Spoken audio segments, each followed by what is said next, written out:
My ex showed up pregnant, 6 months after I caught her with my golden brother, so I took a DNA test and torched every bridge left standing. 6 months after I walked away from my family for choosing my brother over me, my ex-fiance showed up at my door with a baby bump and a sob story. So I demanded a DNA test and watched their whole world collapse. I need to tell you what happened last week, but first you need to understand the 6 months before it. 6 months ago, I walked out of my parents' house on Christmas Day and never looked back. No dramatic speech, no slammed doors. I just left halfway through dinner, got in my car, and drove home. By the time they realized I wasn't coming back, I'd already blocked every number. You want to know why? Fine. 3 days before Christmas, I came home early from work. My company gave us half days that week, so I figured I'd surprise Lauren, my fiance of 2 years, with lunch. We'd been planning the wedding for months. Venue booked, invitations ordered, the whole thing.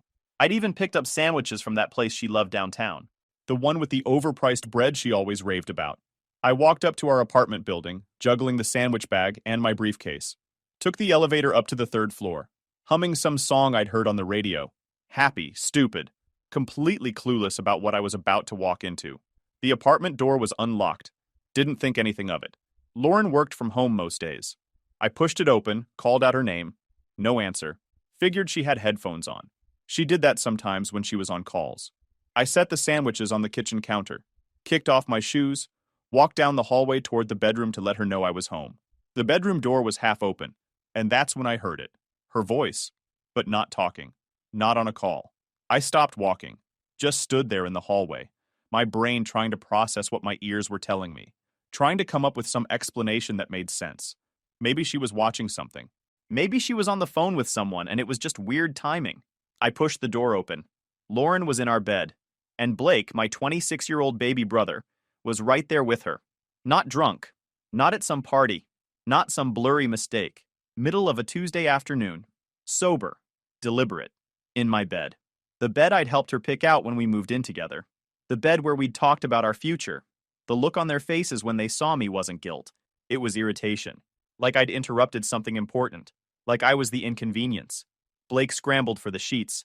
Lauren's eyes went wide, but not with shame, with panic. The kind of panic you get when you're caught, not when you realize you've hurt someone.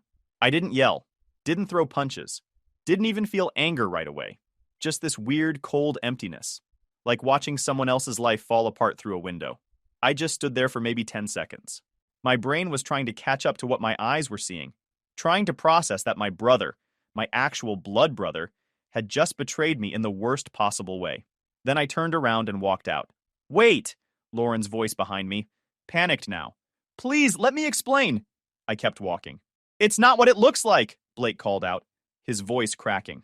26 years old and he still sounded like a kid caught stealing. I grabbed my laptop from the living room, my keys from the hook by the door, left everything else. The engagement ring I'd saved 6 months to buy, the wedding binder, the photos on the walls, the life I thought I was building, all of it, gone. I heard Lauren scrambling for clothes. Heard Blake saying something to her in a low voice. Heard her calling after me as I reached the front door. I was already in my car. Drove straight to a hotel on the other side of town. Extended stay America. Nothing fancy. Just a room with a bed and a door that locked. Sat there for maybe 2 hours, staring at the wall. My phone kept buzzing. Lauren, Blake, Lauren again. I turned it off. Stayed in that hotel for 2 days. Didn't answer my phone. Didn't respond to texts. Ordered room service. Worked from my laptop. Pretended the outside world didn't exist. On day 3, I had to check out. Couldn't hide forever. I found a small apartment across town. Month-to-month lease. Furnished. The landlord asked if I needed it right away. I said yes. Moved in that afternoon with just my laptop and a change of clothes. Then I started getting calls from my family. My mom first. Honey, we need to talk about what happened. I didn't answer. My dad. Son, this is serious. We need to sit down as a family. Still didn't answer. Then my older sister. Blake told us everything. Mom's really upset. Can you just call her back? Blake told them everything. Of course he did. His version. The one where he was the victim somehow. I thought maybe my family would take my side when they found out. Lauren and Blake sleeping together, in my bed, while I was at work. They'd understand, right? They'd be outraged on my behalf. Stupid. I know. By the time Christmas rolled around, everyone already knew. My parents called. Said we still needed to do Christmas as a family. Said whatever happened between Lauren and me was separate from family obligations. That should have been my first clue. I showed up anyway. Walked into my parents' house carrying a bottle of sparkling cider and zero expectations. Told myself I'd stay for an hour, tops. Just show my face. Prove I was the bigger person. Blake was already there when I arrived, sitting in the living room, relaxed, comfortable, like he hadn't just destroyed my life 3 days earlier. My mom was bustling around the kitchen, pulling dishes out of the oven. She'd made his favorite, her special lasagna, the one she only made for birthdays and holidays. My dad clapped him on the shoulder when he walked past. Good to see you, son. My two sisters were chatting with him about his new job at some startup, asking him questions about his new apartment, laughing at his jokes, normal, comfortable, like nothing had happened, like I was the outsider. Lauren wasn't there, at least. Small mercy. Though part of me wondered if they'd invited her too and she just had the sense to decline. I set the cider on the counter. My mom looked up, gave me a tight smile. Oh, good. You made it. I was worried you wouldn't come. Not, I'm glad you're here. Not, how are you holding up? Just worried I wouldn't come and ruin her perfect family Christmas. I lasted about 40 minutes. Made it through appetizers. Made small talk with my aunts and uncles who didn't know what had happened. Avoided eye contact with Blake across the table. Then my mom brought up the wedding. She was refilling everyone's glasses, chatting about nothing. When she turned to me and said, casual as anything, "So, have you two worked things out yet?" The table went quiet. I looked at her. What? You and Lauren, she said, like I was being intentionally dense. Have you talked? Worked through whatever happened? No, I said. We're done. My dad sighed. Set down his fork with a clink that echoed in the silence. You're really going to throw away 2 years over one mistake? One mistake. Those two words hung in the air. Everyone was staring at me now, waiting to see how I'd respond. I looked at Blake. He wouldn't meet my eyes. Just stared down at his plate, pushing food around with his fork. You call that a mistake? I kept my voice level, calm. Didn't want to give them the satisfaction of seeing me lose it. He's going through a rough time, my mom said. She set the pitcher down, crossed her arms, defensive. He didn't mean for it to happen. I laughed, actually laughed. The sound came out harsh and bitter. He didn't mean to sleep with my fiancée, in my bed, in the middle of the day while I was at work. My older sister jumped in, her face pinched, disapproving. Do you have to be so crude? We're trying to have a nice dinner.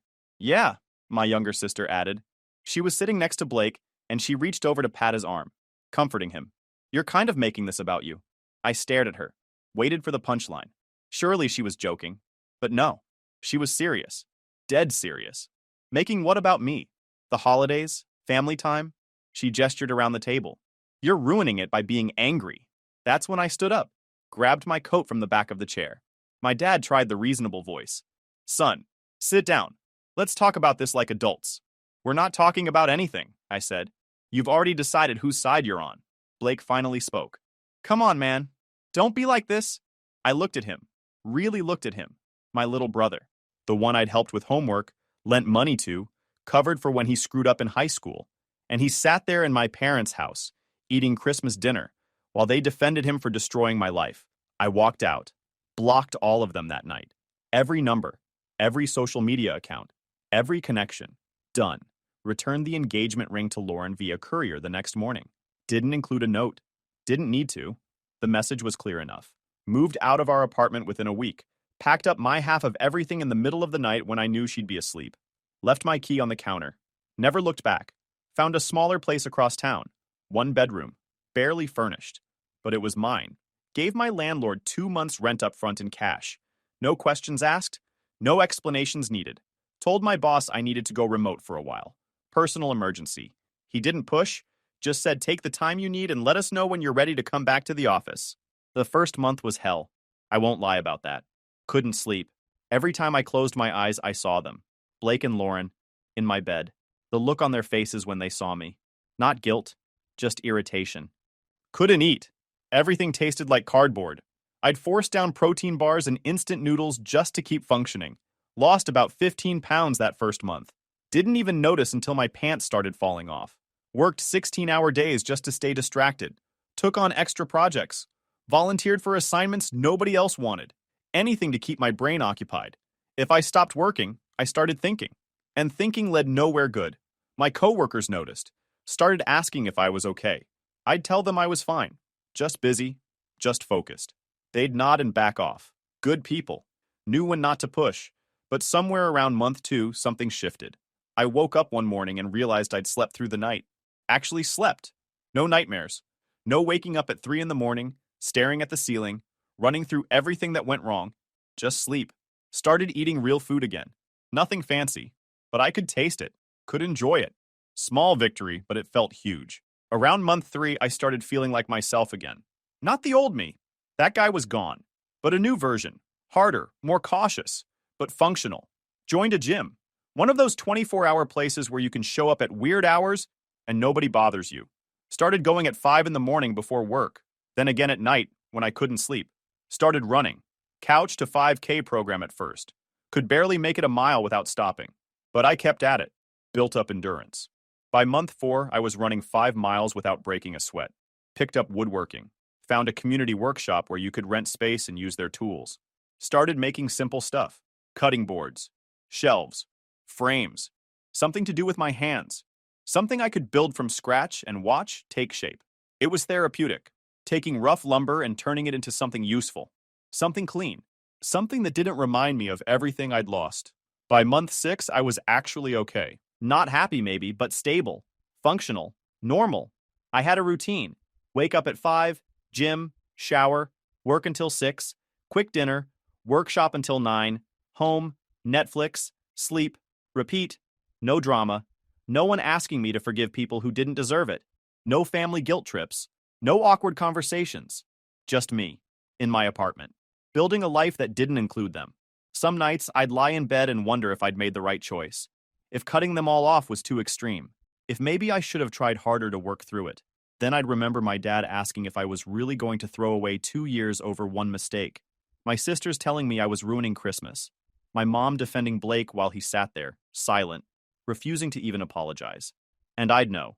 I'd made exactly the right choice. Last Tuesday, I got home from work around 7, later than usual. Had a project deadline that pushed me past normal hours. Heated up leftover Chinese food from the weekend, poured myself a drink. Sat down on my couch to watch the game. Celtics versus Lakers. Good matchup.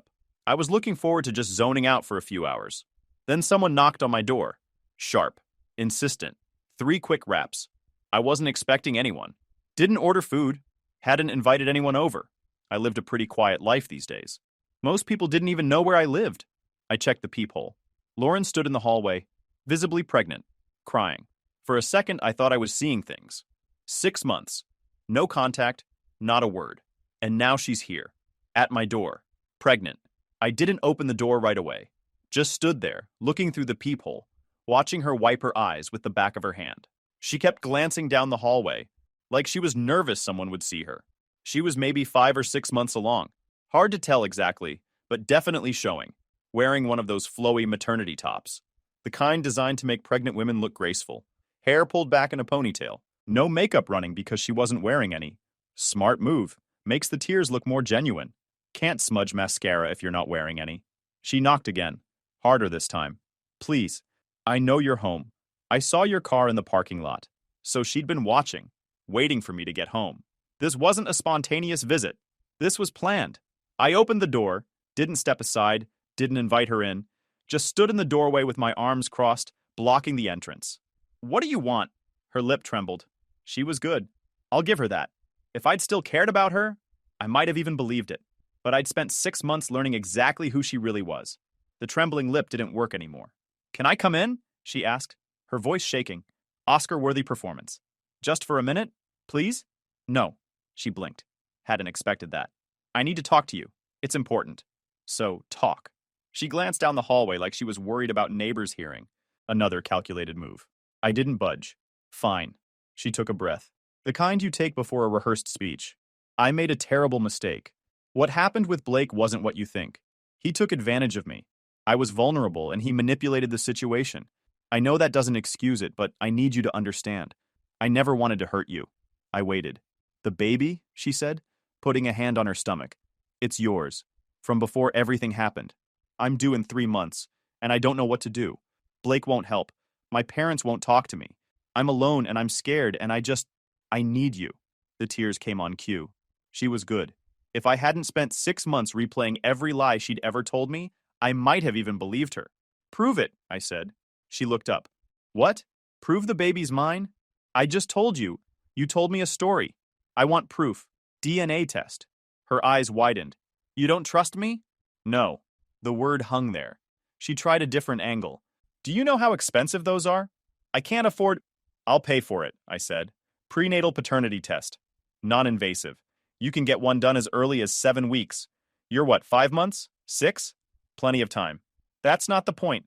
The point is you showed up at my door after 6 months, pregnant, asking for help, and you expect me to just take your word for it? After you slept with my brother? In my bed? She flinched. Anger flashed across her face for just a second before the sad mask came back. This is ridiculous. I came here because I thought you were a good person. Someone who'd do the right thing. The right thing is a DNA test. And what if I say no? Then you leave, and we never speak again. She stared at me. I could see her brain working, trying to figure out which play would work. The tears weren't landing. The victim story wasn't landing. She switched to bargaining. Okay, fine, but can we at least talk about this inside? Like adults? No. Why are you being so cold? Because 6 months ago, you destroyed my life. You don't get warmth. You don't get understanding. You get exactly what you're asking for. A DNA test to prove paternity. That's it. She opened her mouth, closed it. I reached into my wallet and pulled out a business card I'd been carrying for 3 weeks. Yeah, I'd already researched this. Had a feeling something like this might happen eventually. This is a clinic downtown. They do prenatal paternity tests. Call them. Schedule it. Text me the date and time. I'll meet you there. Until then, don't show up here again. I held out the card. She didn't take it at first, just looked at it like it was poison. Take it or leave. She snatched it from my hand. You're going to regret this. Maybe, but I'll regret it on my terms. I closed the door, locked it, heard her stand there for maybe 30 seconds before her footsteps faded down the hallway. I went back to my couch, picked up my drink, steady pulse, normal, no panic, no doubt. If the baby was mine, I'd handle it. Child support, custody arrangement, whatever, clean, legal, professional, no relationship with her, just co-parenting and nothing else. But if it wasn't mine, and my gut said it wasn't, then this was about to get interesting. I pulled out my phone, started researching lawyers, harassment laws, documentation requirements, took screenshots of the doorbell camera footage showing her at my door, backed everything up to the cloud. Then I opened my email to file it all away. That's when I saw the new message from Lauren. Subject line, appointment scheduled. I opened it. She'd booked the test for the following Tuesday.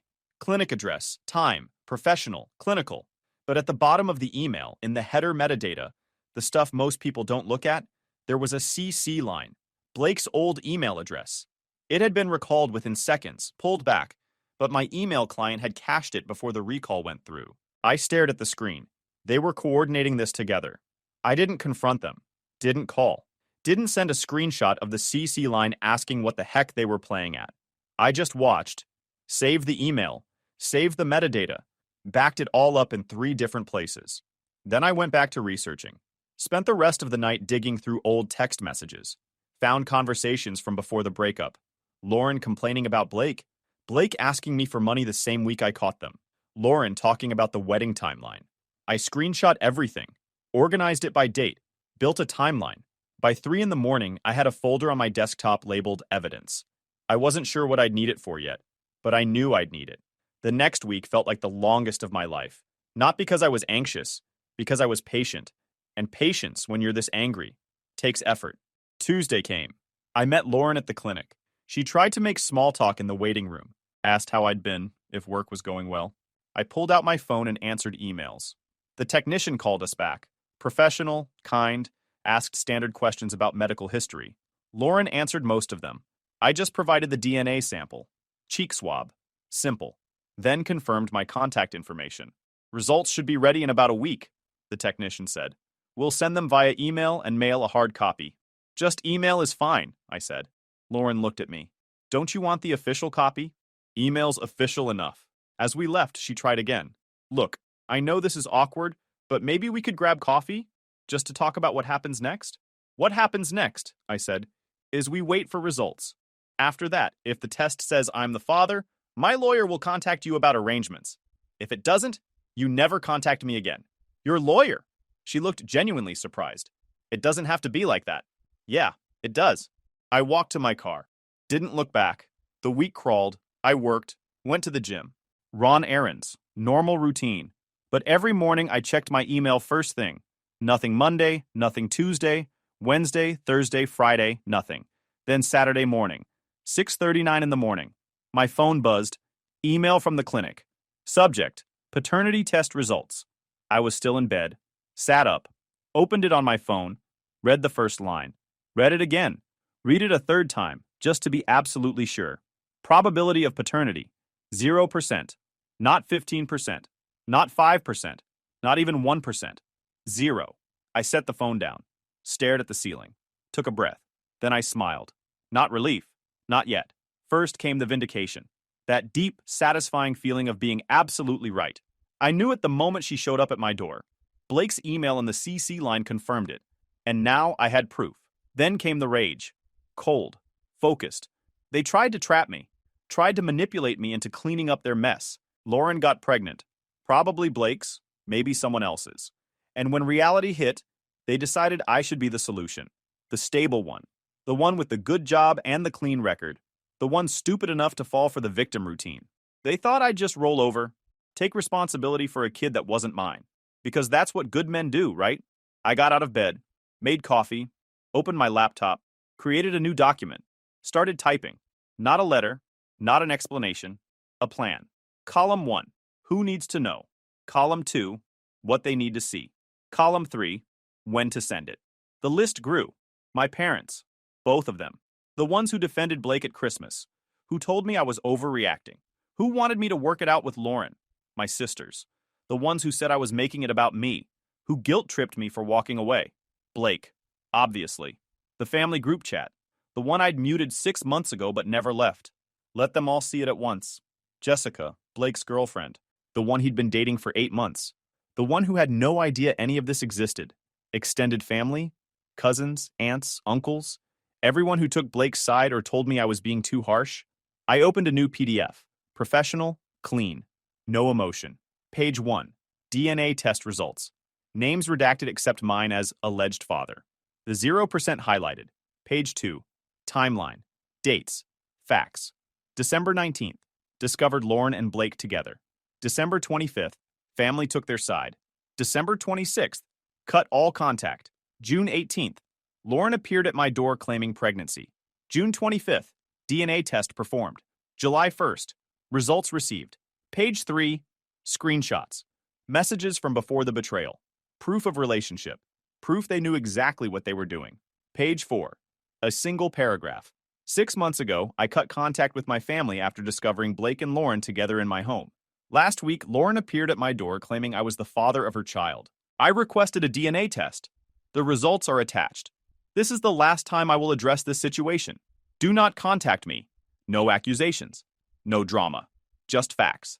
I saved the PDF, opened a new email, added every address from my list, attached the file. Subject line: for your information. My cursor hovered over the send button. 1 click. That's all it would take. 1 click and every bridge left standing burns to ash.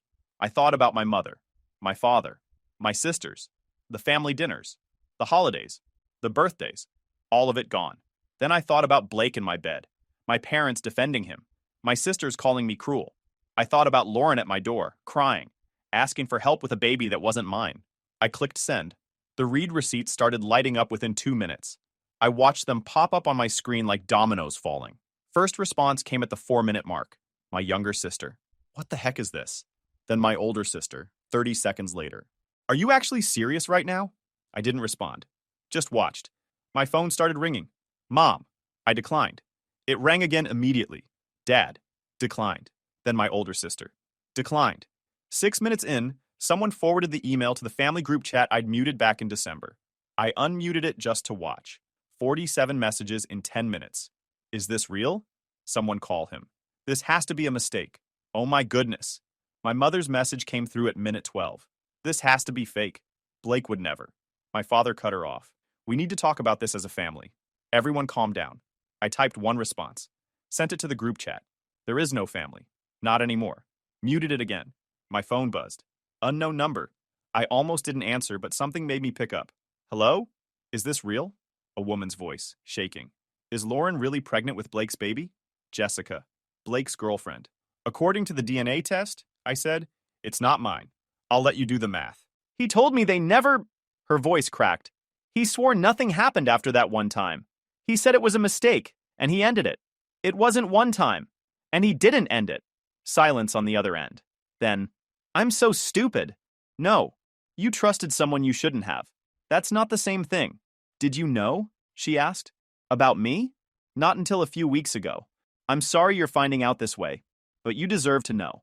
I hung up before she could respond. Felt bad about that, but I didn't have the energy to comfort Blake's collateral damage. My phone buzzed again. Text from Blake. You piece of garbage. You just ruined everything. I stared at the message for a few seconds. Typed back. I ruined nothing. You did this. You both did. I just stopped letting you make it my problem. Blocked his number. More calls, more texts. I declined them all. Then someone started pounding on my door. I checked the peephole. Both parents. My mother looked like she'd been crying. My father looked furious. I didn't open it. Son, please. My father's voice through the door. We can fix this. Just let us in. Let's talk. I turned off the TV. Please. My mother now. We didn't know. If we'd known, you knew enough, I said through the door. You chose him anyway. Leave. They knocked for another 5 minutes. I ignored them. Eventually, they left. By hour 3, I had 80-plus missed calls and 150-plus texts. Cousins, aunts, uncles, people I hadn't spoken to in years suddenly had opinions. Some were supportive. Holy crap. Good for you. They had this coming. I never liked Blake anyway. You did the right thing. Most weren't. This is cruel. He's your brother. Family is supposed to forgive. You're tearing everyone apart over a mistake. I blocked every number that defended Blake, kept the supportive ones on red. Around midnight, Jessica texted me. I broke up with him. He admitted everything. Said the baby is probably his, but he wasn't ready to deal with it. So Lauren came to you. He actually said that, like you were the backup plan. I can't believe I didn't see it. I'm so sorry. For what it's worth, you did the right thing. I read it twice. Didn't respond. But I didn't block her either. I sat there in my apartment, staring at my phone, at the wreckage I just created. Felt nothing. No guilt, no regret. Just tired. And then I realized something. I was still here. In this city. In this apartment. 20 minutes from my parents' house. 15 from Blake's place. They knew where I worked, where I lived, where I bought groceries.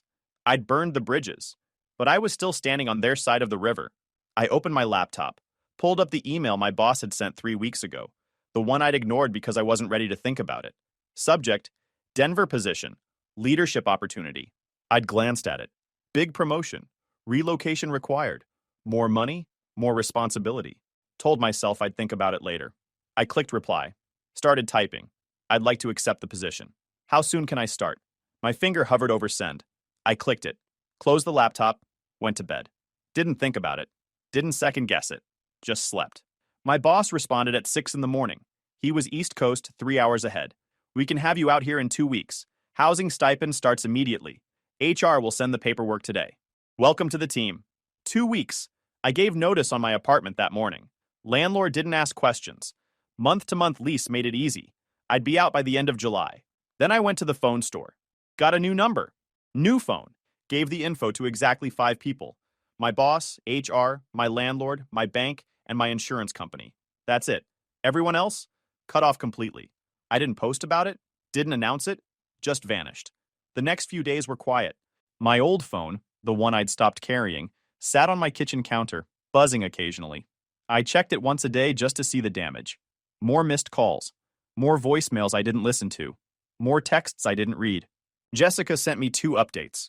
I kept her number in my new phone. Not because we were friends, because she was my only source of intel, and I wanted to know how this played out. First message came on day 3. Blake tried to deny the baby was his. Lauren showed him your DNA test. It proved it wasn't yours, but didn't prove it was his. He demanded his own paternity test. She agreed. Results came back yesterday. 99.97% match. He's on the hook. She's already talking to a lawyer about child support. I read it, smiled, didn't respond. Second message came 2 days later. He's spiraling, lost his job, Called in sick too many times, stopped showing up. His lease is up next month and he can't afford renewal. I think he's moving back in with your parents. Thought you'd want to know. Still didn't respond. But yeah, I wanted to know. My mother tried calling my work. The receptionist told her I no longer worked there. Technically true, since I'd transferred.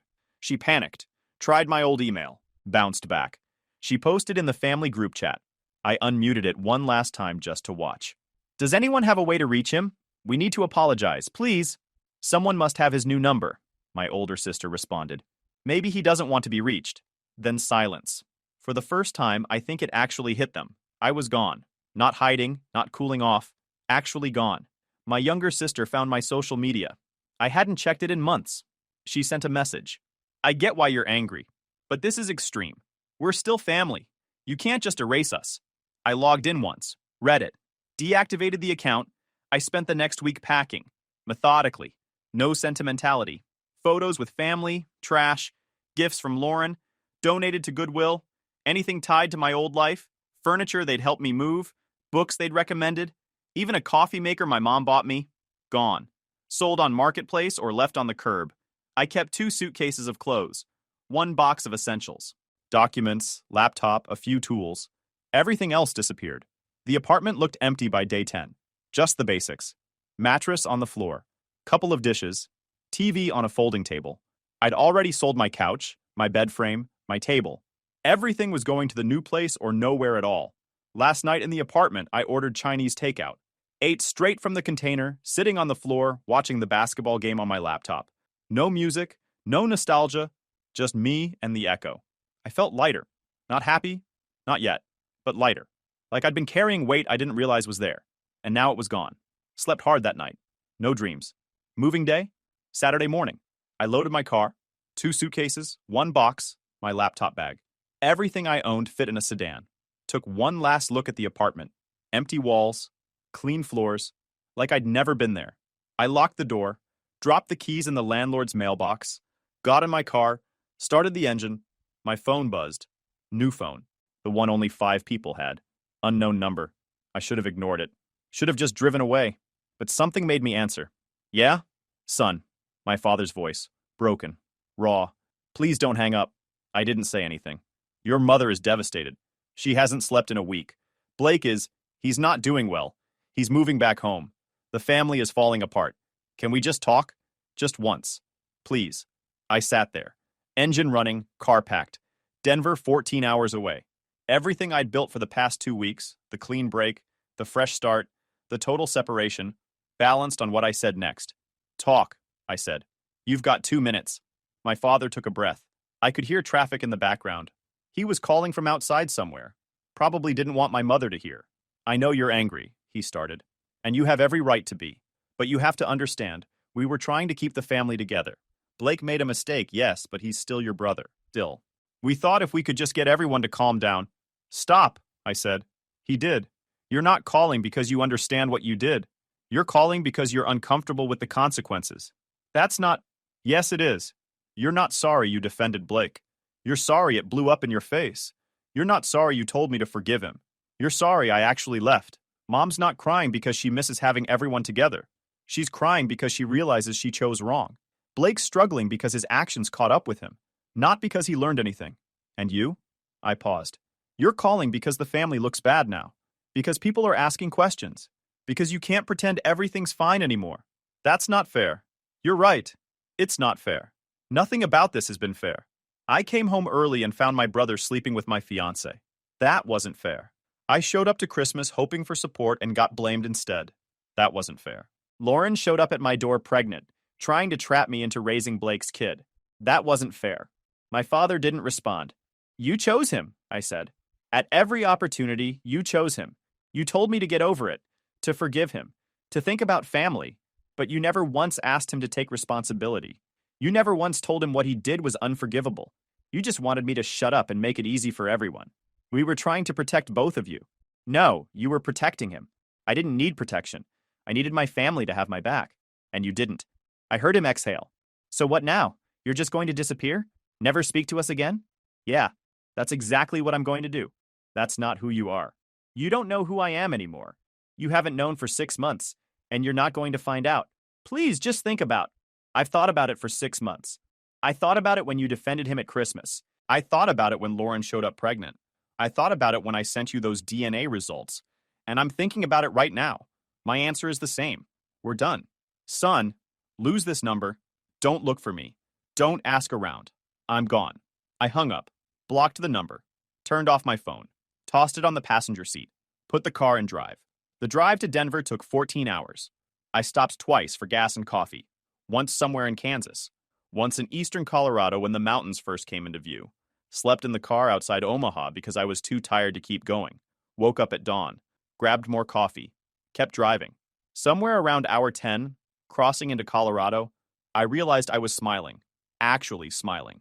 Not because I'd won, not because I'd gotten revenge, just because I was driving towards something instead of away from it. Denver was clean, organized, mountains in the distance.